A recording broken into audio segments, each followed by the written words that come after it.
जाओ Felix to Chelsea, here we go होने की कगार पे है गाइस। एंड अल नासर ने एक और बड़े प्लेयर के लिए अपना दाव चल चुका है, वो है सर्जियो बुस्केट फ्रॉम बार्सिलोना। तो इन दोनों के बारे में आज हम डिस्कस करेंगे गाइस। तो सबसे पहले बात करते हैं जाओ फिलिक्स के बारे में। तो भाई चेल्सी ने यहाँ पे क्विकली आउट ऑफ नोवेयर आके, मतलब पहले न्यूज में थे वो, लेकिन जो पहले रेस में आर्सेनल एंड मैनचेस्टर यूनाइटेड जाओ फिलिक्स को साइन करने के लिए काफी ज्यादा इंटरेस्टेड थे और चेल्सी का उतना ज्यादा इंटरेस्ट नहीं था। लेकिन भाई हमें पता है कि पुलिसिच एंड स्टर्लिंग को जो इंजरी हुई है, आई थिंक उसके बाद जिस तरह से आपके पास अटैक की शॉर्टेज हो चुकी है, क्योंकि आपके पास करंटली अभी 3 ही प्लेयर अटैक में अवेलेबल है जो आपकी फर्स्ट टीम में है। आई थिंक ओबामयांग है, एक काई हेवर्ट्स है एंड एक हकीम जिएच है। उसके अलावा आप देखिए कि रहीम स्टर्लिंग इंजर्ड हो चुके हैं, पुलिसिच इंजर्ड हो चुके हैं, ब्रोहा इंजर्ड हो चुके हैं। तो आई थिंक एक आपके क्लब में एक फॉरवर्ड की शॉर्टेज होने की वजह से आई थिंक चेल्सी ने ये डिसीजन लिया है कि दे विल गो फॉर जाओ Felix. And I think Atletico के साथ ऑलमोस्ट डील एग्री हो चुकी है, 10 मिलियन प्लस सैलरीज की डील। आई थिंक 10 मिलियन के अराउंड लोन की डील बताया जा रहा है और 5 या 6 मिलियन जो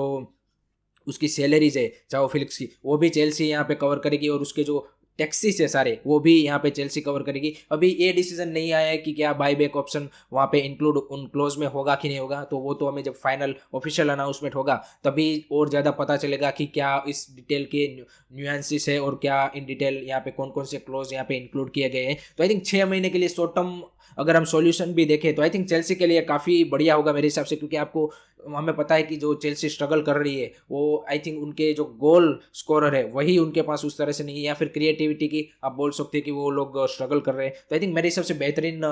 सॉल्यूशन होगा उसके पास। एंड जाओ फिलिक्स के आने से आई थिंक हमें पता है कि क्वालिटी लाता है, स्किल प्लेयर है and I think he will do good in Chelsea. I think बढ़िया डील होगी मेरे हिसाब से, क्योंकि आपको एक शॉर्ट टर्म सॉल्यूशन भी था और अगर आप बाईबैक क्लोज इंक्लूड करवा देते हैं 80-90 मिलियन का, तो आई थिंक वो भी एक बढ़िया ऑप्शन मेरे हिसाब से रहेगा, क्योंकि आपके पास एनको को ऑलरेडी आ रहा है, आपने दियोत्री फोफाना ऑलरेडी साइन किया हुआ है, तो आपके पास एक अटैक में वैरायटी ऑफ ऑप्शन वहां पे हो जाएंगे। तो लेट्स सी कि किस तरह से ये डील कब ऑफिशियल अनाउंसमेंट होती है एंड किस तरह से जाओ फिलिक्स चेल्सी के लिए हमें खेलते हुए दिखते हैं और क्या वो वहाँ पे एक चेल्सी जो अभी आप बोल सकते हैं कि काफ़ी स्ट्रगल कर रही है उनको वो बाहर निकालने में इस 6 महीने में हेल्प कर पाएंगे और क्या उनको वो चैंपियंस लीग का स्पॉट दिला पाएंगे, या फिर 5th-6th पोजीशन जो एक आप बोल सकते हैं कि रिस्पेक्टेबल पोजीशन होगी चेल्सी के लिए इस सीजन में फिनिश करना। तो क्या वो जाओ फिलिक्स उसमें कितना रोल प्ले करेंगे वो हमें आगे जाने वाले टाइम में ही पता चलेगा। Let's move on to the next news and that's about Sergio Busquets guys. हम सबको पता है कि सर्जियो बुस्केट का कॉन्ट्रैक्ट 2023 जून में खत्म होने जा रहा है और उसके बाद वो फ्री एजेंट बनने जा रहे हैं। तो काफ़ी ज़्यादा पहले MLS के साथ लिंक थे कि वो MLS जा रहा है,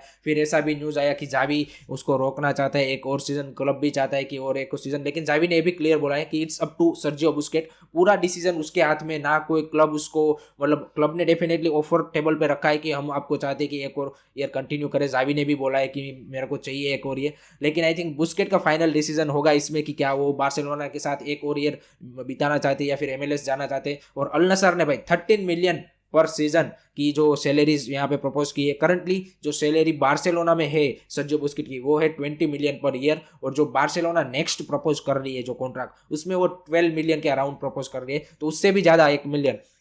अब चलिए कि 13 मिलियन यहाँ पे सर्जियो बुस्केट को प्रपोज कर रही है अल नसर। और हमें पता है कि अल नसर और जो सऊदी अरेबिया है वो अपने आप को पूरा जो एक फुटबॉलिंग नेशन की तरह एक प्रोजेक्ट कर रहे हैं for the 2030 world cup hosting rights के लिए। तो आई थिंक उसी के चलते हुए एक जो बड़ा पिक्चर है उसी के चलते हुए देखिए उन लोगों ने सर्जियो रामोस के साथ न्यूज़ आई थी, सुआरेज को भी कॉन्टेक्ट किया हुआ है, फिर आप देखिए कि मार्सेलो के साथ भी न्यूज़ आई थी, तो जो सिल्वा के साथ भी आई थी न्यूज़ जो चेल्सी के लिए खेलते। तो आई थिंक उस तरह से वो लोग एक जो फुटबॉल के जो बड़े बड़े सुपरस्टार है उनको जो जिनका कॉन्ट्रैक्ट हो या फिर जिसकी एज 30+ है और जो फ्री एजेंट बन रहे हैं उन सबको वो टारगेट कर रहे हैं, और एक फुटबॉलिंग नेशन और जो बाकी सारे कंट्रीज है और उसके जो फुटबॉलिंग फैंस है उसकी नज़र वो एक क्या बोलते हैं कि अपने नेशन के ऊपर डालना चाहते हैं। जैसे कतार ग्रुप ने एक पूरा एक कैंपेन चला के, और आप बोल सकते हैं कि जिस तरह से अपने आप को एक फुटबॉलिंग कंट्री के तौर पे रखा, उसी तरह का प्लान यहाँ पे सऊदी अरेबिया का भाई दिख रहा है। तो उसी के तहत अल नसर ने यहाँ पे सर्जियो बुस्केट को ऑफर दिया है। तो लेट्स सी कि सर्जियो बुस्केट इस